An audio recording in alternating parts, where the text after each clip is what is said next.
In this video we'll learn about verbs. So what are verbs? Verbs are doing words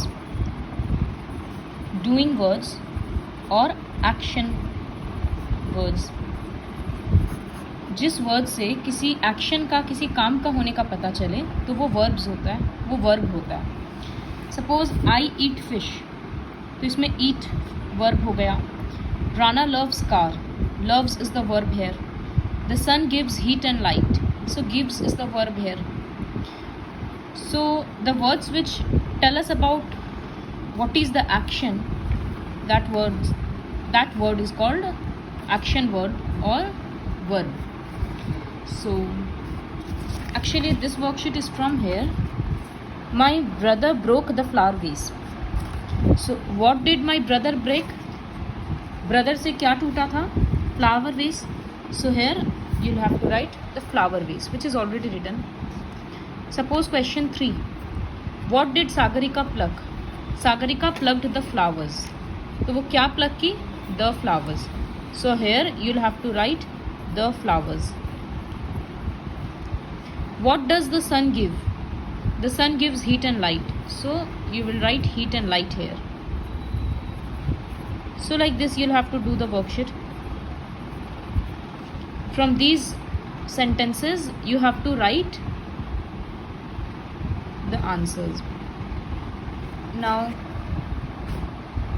in this, an old man with snowy white hair came out. The question is underline the action words. इसमें से action words को underline करना है. तो an old man with snowy white hair came out. Came out is the action word. The practice ended. Ended is the action word. Eklavya went up to Drona with folded hands. कौन सा verb है जिससे काम का पता चल रहा है? कौन सा वर्ड है ऐसा? Went up. Now coming to worksheet 2. The dog barks. Complete the sentences using one word only. My brother dash well. My brother plays well. The birds fly. The boys dash quietly. Ate quietly. The guests dash at 5 p.m. Arrived. Will arrive नहीं लिख सकते क्योंकि एक word से fill करना है. So arrived. The hungry lion roared. जो आवाज़ निकालना होता है. तो ये सारा जो हम लोग वर्ड यूज़ किए हैं, these words are verbs because they tell us about the action in the sentence. अब दो सेंटेंस हम दिखाते हैं, दोनों में you'll have to understand the difference. So the first sentence is the child woke up. इसमें verb कौन सा है? woke up. और the loud noise woke me. इसमें verb कौन सा है? woke. But जब फर्स्ट सेंटेंस है उसमें woke up के बाद कोई एक ऑब्जेक्ट नहीं है. We know that each sentence has a subject and an object. जैसे the child woke up, इसमें subject क्या है? किसके बारे में बात हो रहा है? Child के बारे में. तो child is the subject. I am writing sub here. ये verb हो गया woke up. तो इसमें object कहाँ है? तो उस तरह का verb जिसके लिए कोई object नहीं होता, उस verb को बोला जाता है intransitive verbs. Second sentence देखो, the loud noise woke me. So subject the loud noise, verb woke और object है me. तो जब verb के लिए एक object भी रहता है तब उस verb को बोला जाता है transitive verb.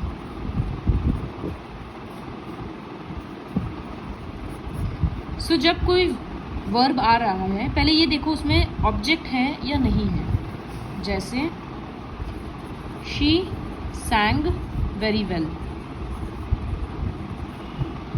तो शी हो गया सब्जेक्ट, sang हो गया वर्ब, लेकिन very well कोई ऑब्जेक्ट नहीं है. very well तो क्वालिटी हो जा रहा है. ये तो पता नहीं चल रहा ना कि वो क्या गा रही है, तो इसी वजह से ये इंट्रांजिटिव है. जब हम लोगों को वर्ब के साथ वॉट या वर्ब के साथ whom का आंसर नहीं मिलता है तब वो इंट्रांजिटिव होता है। जैसे सैंग, तो क्या गाई, वो तो पता नहीं, तो वॉट का आंसर नहीं मिला, इसीलिए ये इंट्रांजिटिव हुआ। जैसे the loud noise woke me, किसको उठाया, मेरे को, तो me is the answer we are getting, तो इसीलिए ये ट्रांजिटिव हुआ। तो जब हम लोग को पता नहीं चलता है कि कोई वर्ब किसके लिए हुआ या क्या हुआ उससे, या वो किसके लिए यूज़ हो रहा है, तब वो इंट्रांजिटिव होता है। तो धीरे धीरे एक्सरसाइज करेंगे वर्कशीट 3 तो समझ में और बेटर आएगा। So with the help of this ad box you'll have to fill this sentences. So Ramu eats very often, already लिखा हुआ है। My mother dash well, so going with the options I can write cooks well, so my mother cooks well. Now you have to identify whether this is a transitive sentence or an intransitive one. तो सबसे पहले इसमें subject identify करो, subject कौन सा है। Here subject is my mother. Cooks क्या है, वर्ब है। अब क्या बना रही है वो तो नहीं पता चल रहा ना, तो we are not getting the answer for what, कि क्या चीज़ है, तो इसी वजह से ये इंट्रांजिटिव है। I am writing I N dot. जैसे रामू ईट्स वेरी ऑफन, तो Ramu is the subject, eats is the verb. क्या खा रहा है वो तो पता नहीं चल रहा, तो ये भी इंट्रांजिटिव है। Vineet dash the movie, so Vineet enjoyed the movie. यहाँ पर सब्जेक्ट विनीत है, वर्ब एंजॉयड है, तो अब क्या एंजॉय किया, मूवी एंजॉय किया। So here we are getting our answer. Therefore, this is transitive. She has dashed to school. She has gone to school. So subject, verb, object. तो इसीलिए ये transitive है। Her father works in a factory. Transitive है। The girls shouted loudly. The girls subject है, shouted verb है, लेकिन ये adverb है लाउडली, ये कोई ऑब्जेक्ट नहीं है, इसी वजह से इंट्रांजिटिव है। इसी तरह से ये सारा क्वेश्चंस करना है। पहले यहाँ से वर्ड फिल करो, उसके बाद you have to write whether the word is transitive और इंट्रांजिटिव। तो वो इसी तरह से पास में इंट्रांजिटिव है तो आई लिख दो, ट्रांजिटिव है तो टी लिख देना। और हर एक सेंटेंस में इस तरह से लिखना कि दिस इज़ द, इसके नीचे जैसे सब्जेक्ट, वर्ब, ऑब्जेक्ट नहीं है तो नहीं लिखे। फिर यहाँ her father subject, works, verb, factory, object. तो हर एक सेंटेंस में लिखो ताकि तुमको खुद से समझ में आए कि कौन सा सब्जेक्ट है, कौन सा ऑब्जेक्ट है। Now moving on to the next worksheet. Now this worksheet is not very important, so I'm just skipping it. Helping hand. So कुछ verbs होता है जो सिर्फ मीनिंग को कंप्लीट करता है सेंटेंस का, जैसे is, are, was, were, has, have और had, will। तो ये सारा जो भी वर्ड्स है, will, would, इस तरह से बहुत सारा है, मे, कैन, इस तरह का जो वर्ड्स है जो सिर्फ सेंटेंस का मीनिंग को कंप्लीट करने में हेल्प करता है। So these verbs are called auxiliary verbs, auxiliary verbs और हेल्पिंग वर्ब्स।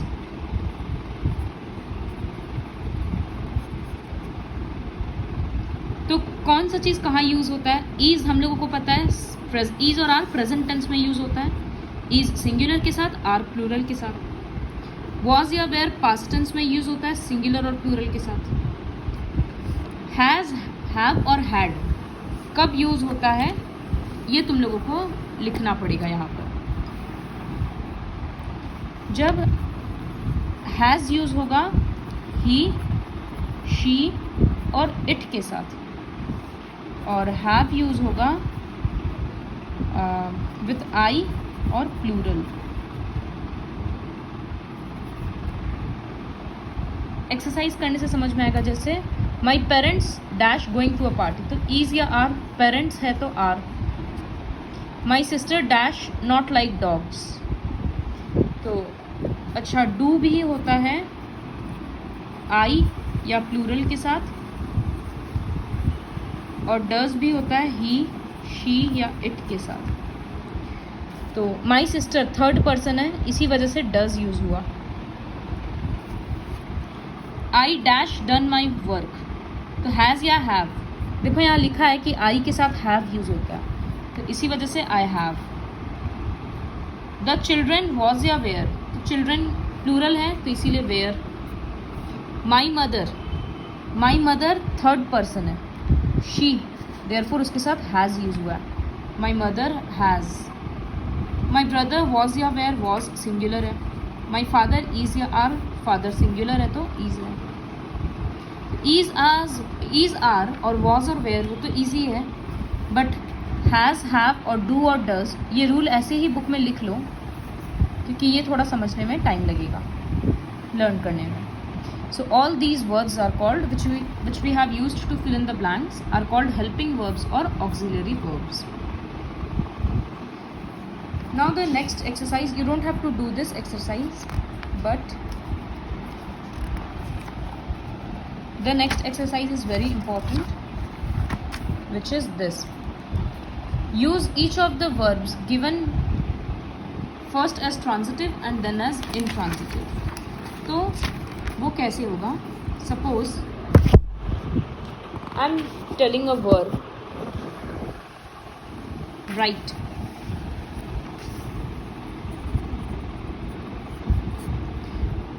ये एक वर्ब है।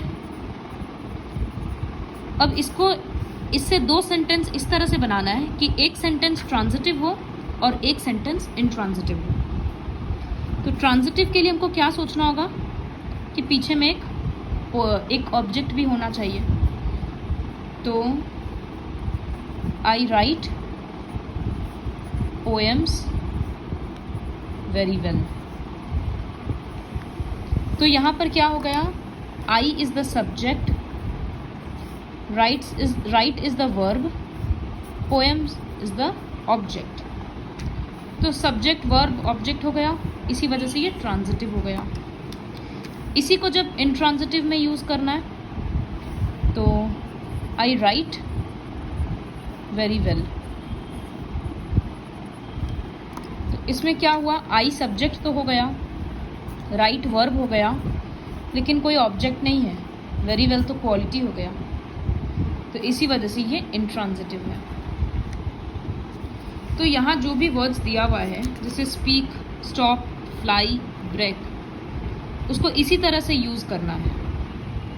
स्पीक हम एक कर देते हैं, जैसे स्पीक के लिए होगा इंट्रांजिटिव और ट्रांजिटिव।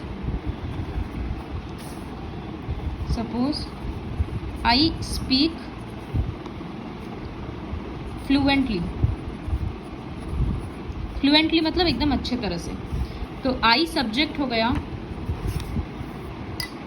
स्पीक वर्ब हो गया, लेकिन फ्लुएंटली तो क्वालिटी है, ऑब्जेक्ट नहीं है, देयरफॉर ये इंट्रांजिटिव हो गया। Second, I speak the truth, तो स्पीक वर्ब है और ट्रुथ ऑब्जेक्ट है, कि क्या बोलते हैं? सच बोलते हैं, तो therefore this is transitive. So like this for each word you have to make 2 sentences, जहाँ पर एक के पीछे में ध्यान रखना कि कोई ऑब्जेक्ट ना हो, तो वो इंट्रांजिटिव हो जाएगा, और एक के पीछे ऑब्जेक्ट हो तब वो ट्रांजिटिव हो जाएगा।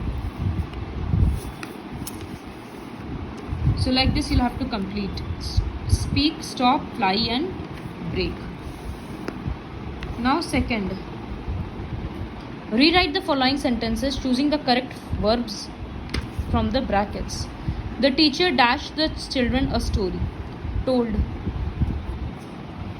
उसी तरह से यहाँ पर the burglar dash escaped, तो burglar के साथ क्या यूज होगा?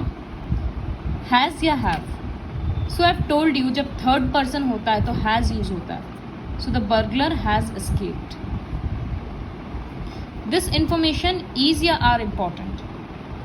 इंफॉर्मेशन सिंगुलर है तो this information is important. She run और रन्स वेरी फास्ट, तो शी सिंगुलर है.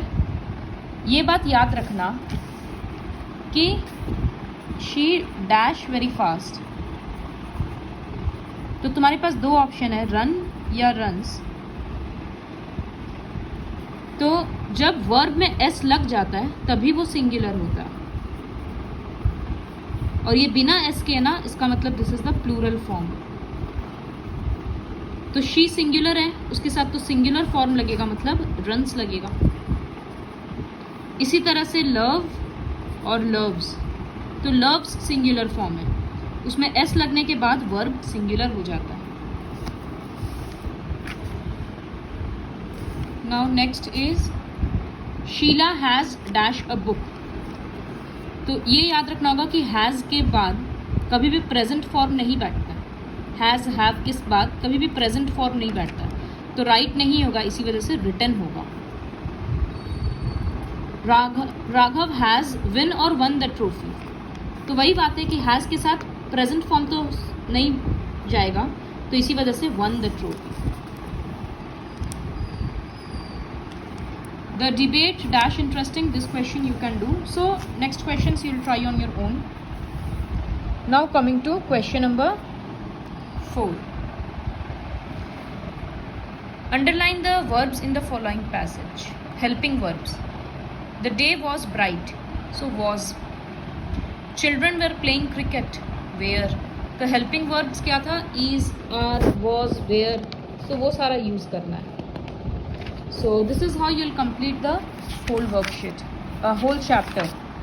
Please watch the video very carefully and remember the rules very clearly for identifying the transitive and intransitive verbs.